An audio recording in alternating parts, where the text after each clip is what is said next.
आप सुन रहे हैं आज तक रेडियो।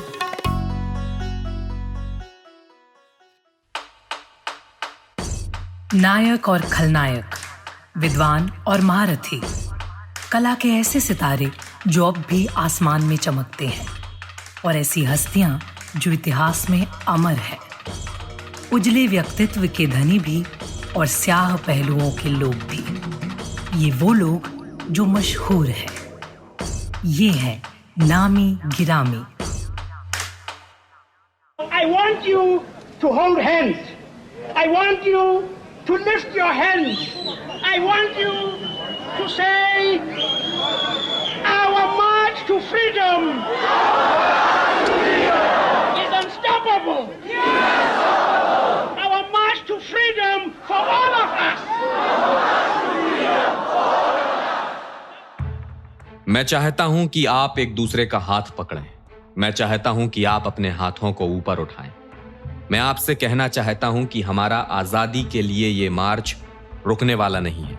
हमारा ये मार्च हम सभी के लिए है। ये वो शब्द हैं जो नेल्सन मंडेला की याद दिलाते हैं। फरवरी 1990 की रविवार की एक सुबह जब नेल्सन मंडेला जेल से बाहर आए तो अपने हजारों समर्थकों के सामने उन्होंने कहा था, our march to freedom is irreversible, यानी आजादी के लिए हमारा यह मार्च बदलने वाला नहीं है। लेकिन अभी जो आवाज आपने सुनी उसके पीछे उनका बेहद करीबी दोस्त है, जिसने उनके साथ मिलकर रंग भेद के खिलाफ लड़ाई लड़ी। ये वो शख्स है जो दक्षिण अफ्रीका की राजनीति में जन पक्षधरता का आईना कहा जाता था, जो सत्ता में बैठे दमनकारी ताकतों की आंखों में आंखें डालकर कहता था कि तुम गलत हो, और जिसकी जबान से निकलने वाला हर शब्द क्रांति की परिभाषा गढ़ता था, जिसके अंदर एक ओर सत्ता में बैठे दमनकारी लोगों को उखाड़ फेंकने का गुस्सा था तो दूसरी ओर अपने हक को छीन लेने की जिद भी। और जन क्रांति की इस मशाल को थामे इस शख्स का नाम था आर्क बिशप डेसमंड टूटू।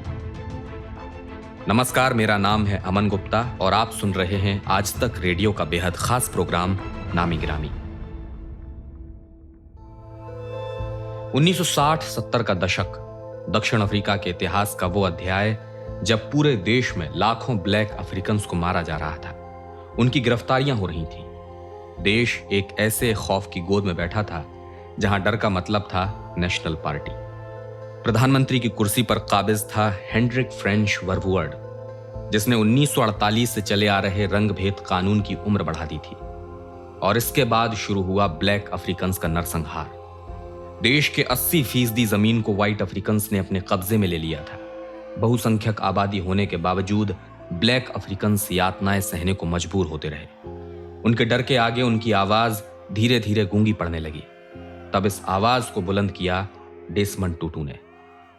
7 अक्टूबर 1931 को दक्षिण अफ्रीका के क्लक्सडॉर्प में पैदा हुए डेसमंड टूटू सालों से चले आ रहे रंगभेद के संघर्ष को जीत के मुकाम तक लाना चाहते थे, और इस संघर्ष में उनका सारथी बना रंगभेद विरोधी आंदोलन।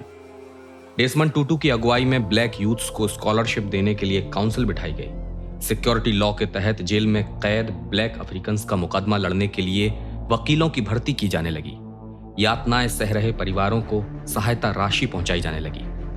ये वो वक्त था जब डेसमंड टूटू की हुंकार से एक सोया हुआ रंगभेद विरोधी आंदोलन अपनी नींद से जाग उठा, और इसके बाद शुरू हुआ सत्याग्रह का दौर। साउथ अफ्रीकी सरकार के तमाम कामों का लोगों ने बहिष्कार करना शुरू कर दिया। जगह जगह लोग सरकार के खिलाफ प्रदर्शन करने लगे। पूरे देश में हड़ताल शुरू हो गई। आंदोलन अब अपने आखिरी गियर में था और डेसमंड टूटू ने इसे एक बड़ा रूप दे दिया था। अब दुनिया के अलग अलग कोने से अफ्रीका में हो रहे रंगभेद के खिलाफ आवाजें उठने लगी थी, और साल 1984 में डेसमंड टूटू को रंगभेद विरोधी कानून के खिलाफ किए जा रहे अपने कामों के लिए नोबेल पीस पुरस्कार से नवाजा गया। इस पुरस्कार ने टूटू के आंदोलन को एक नई ऊर्जा से भर दिया, और नतीजा ये हुआ कि टूटू की सरकार के खिलाफ आक्रामकता दिन ब दिन तेज होती चली गई, और साल 1991 आते आते रंगभेद कानून को वापस ले लिया गया। सत्ता ने डेसमंड टूटू के आगे अपने घुटने टेक दिए थे, और पूरा देश जश्न के शोर में डूबा हुआ था। डेसमंड टूटू अब आर्क बिशप बन चुके थे, और उनके दोस्त नेल्सन मंडेला 27 साल बाद जेल से रिहा हुए थे। इस रिहाई के पीछे भी डेसमंड टूटू के प्रयास ही बताए जाते हैं। कहा जाता है कि उनके दबाव में ही दक्षिण अफ्रीका सरकार को नेल्सन मंडेला को रिहा करना पड़ा था।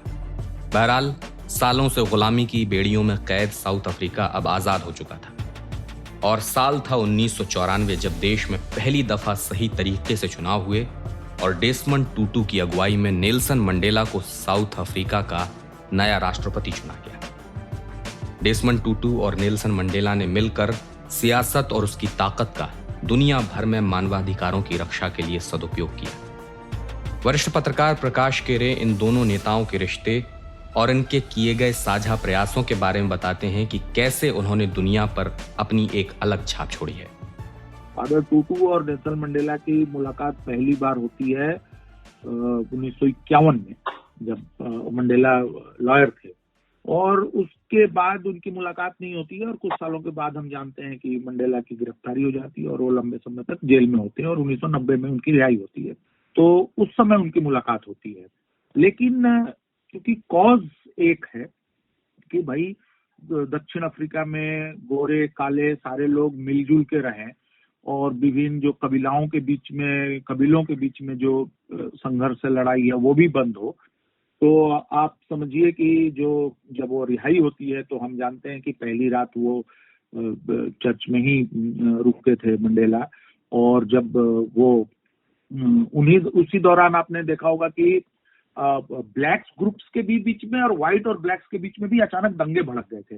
उसको ठीक करने में और शांति बहाल करने में मंडेला के साथ टूटू एक्टिव हुए, और जब मंडेला ने राष्ट्रपति पद का शपथ ग्रहण किया तो वहां पर टूटू ने जो भी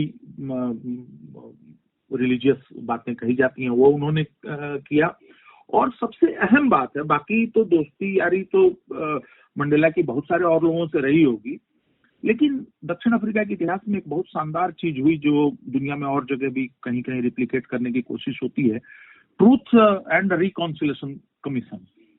तो मंडेला ने फादर टूटू को उसका चेयर बनाया था। उसमें यह हुआ था कि जितने भी ग्रुप्स हैं वो सब आएंगे और वो अपनी शिकायत भी रखेंगे और साथ में वो एक्सेप्ट भी करेंगे कि हमने किसी के साथ ज्यादती की है, चाहे वो गोरे लोगों का संगठन हो या वो काले लोगों के संगठन हो। इससे पता चलता है कि मंडेला उन पे कितना भरोसा करते थे और वो भी मंडेला का कितना सम्मान करते थे कि जब उन्होंने ये जिम्मेदारी दी तो उन्होंने इस जिम्मेदारी को स्वीकार किया और आंदोलन के साथ अपनी सोलिडारिटी के साथ अपने इस इंडिपेंडेंस को भी बचाए रखा कि अगर मुझे गलत लगेगा तो मैं गलत कहूंगा।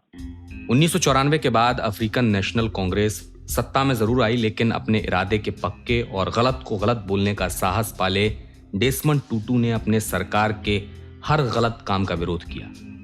उनका मानना था कि जिस वजह से आजादी हमें मिली है हमें उसका सम्मान करना चाहिए। इसी से जुड़ा साल 2011 का एक वाकया है। उस दौरान अफ्रीकन नेशनल कांग्रेस सरकार पर भ्रष्टाचार के आरोप लगने लगे। कहा जाने लगा कि राष्ट्रपति जैकब जुमा की सरकार शासन चलाने में असमर्थ है, उसे ना तो लोगों के भविष्य की परवाह है और ना ही देश की चिंता। तब south African council of churches के जनरल सेक्रेटरी डेसमंड टूटू ने जैकब जुमा सरकार को रंगभेद सरकार से भी बदतर बताया था। उन्होंने जुमा को ललकारते हुए, धिक्कारते हुए यह कहा था कि अगर ऐसा ही चलता रहा तो आने वाले दिनों में वो खुद अपने सामने बनाई गई अफ्रीकन नेशनल कांग्रेस की हार की दुआ करेंगे।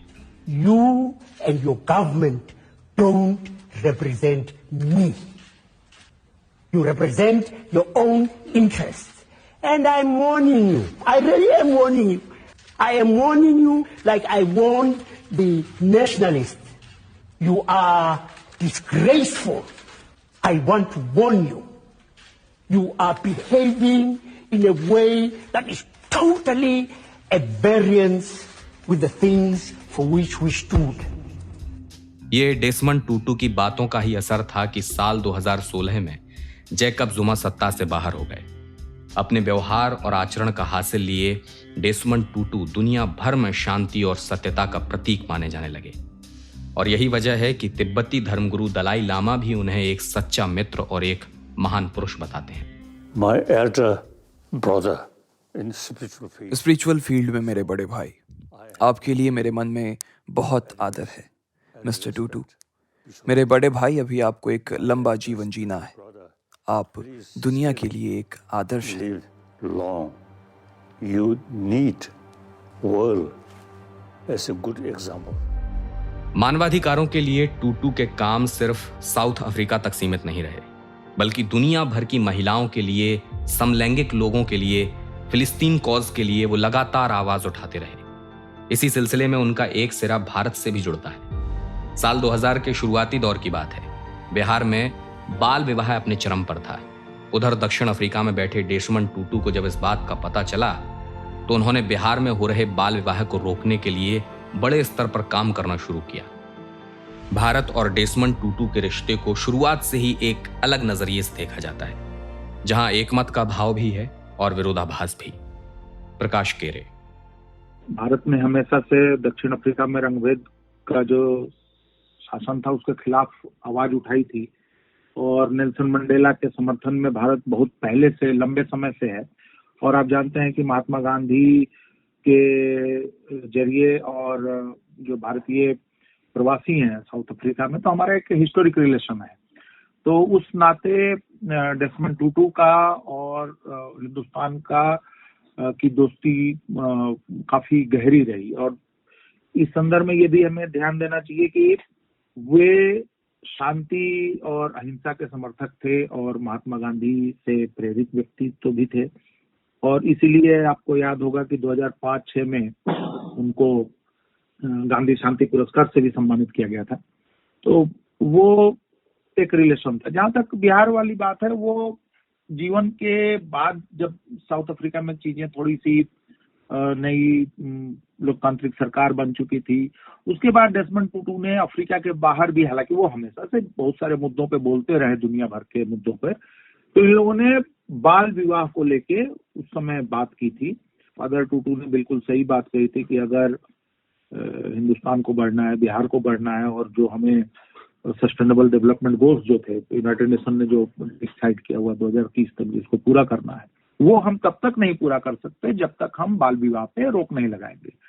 वो एक तरीके का, देखिए दुनिया में कहीं भी समस्याएं होती हैं तो दुनिया में कुछ गणमान्य लोग हैं, जैसे अब ये फादर टूटू का जो ग्रुप था द एल्डर्स के नाम से, बुजुर्गों का, जिसमें जिमी कार्टर अमेरिका के पूर्व राष्ट्रपति का भी पार्टिसिपेशन है उसमें। तो ये लोग दुनिया भर में जाके सामाजिक मुद्दे हैं, आर्थिक विषमता है, या जो प्राकृतिक आपदाएं आती हैं, तो ये लोग जाके, इनके फाउंडेशंस है, यूनाइटेड नेशन और दूसरी जो इंटरनेशनल एजेंसीज हैं, वो इन लोगों को रोपिन करती हैं कि इनके कहने से, इनके बोलने से फर्क पड़ेगा और लोग मदद भी करेंगे, संसाधन जुटाने में भी मदद मिलेगी और उसका असर भी होगा और सरकारें भी थोड़ा सा दबाव में आएंगी। तो वो एक इंस्पिरेशनल विजिट थी। इस बीच डेसमंड टूटू को कैंसर हो चुका था। इस खबर ने दक्षिण अफ्रीका में एक सनसनी फैला दी, लेकिन बावजूद इसके वो अपनी कर्मठता और जुझारूपन के साथ न सिर्फ कैंसर से लड़ते रहे, बल्कि उन्होंने देश के हित के लिए लगातार काम करना जारी रखा। लेकिन धीरे धीरे उम्र के अपने अंतिम पड़ाव पर आ चुके टूटू का साथ उनकी सेहत ने छोड़ना शुरू कर दिया। कैंसर अब टूटू की उम्र पर हावी होने लगा था और आखिरकार 26 दिसंबर 2021 को वो अपने पीछे सत्यता और निर्भीकता की एक लंबी विरासत छोड़कर इस दुनिया से हमेशा हमेशा के लिए चले गए। पूरा दक्षिण अफ्रीका अपने नेता के जाने पर शोक में डूब गया। टूटू पर्यावरण को लेकर भी कितने सजग थे, इसका अंदाजा आप इस बात से लगाइए कि उन्होंने इच्छा जताई थी कि मरने के बाद उनके शरीर को ना तो दफनाया जाए न जलाया जाए, उसका एक्वामेशन किया जाए, और उनकी इच्छा के अनुसार ही उनके पार्थिव शरीर को रखने के लिए बाजार में उपलब्ध सबसे सस्ता ताबूत खरीदा गया था। तो ऐसे थे डेसमंड टूटू।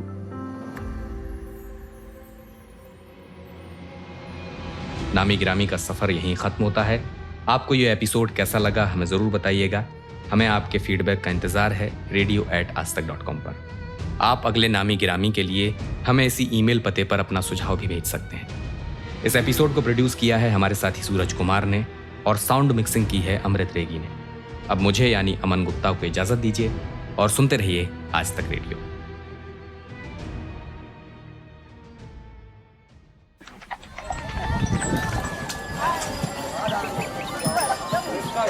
ऐसा है खेल इस बात का है ये नहीं कि आप कितना कमाते हैं, खेल गुरु इस बात का है कि आप कितना बचाते हो।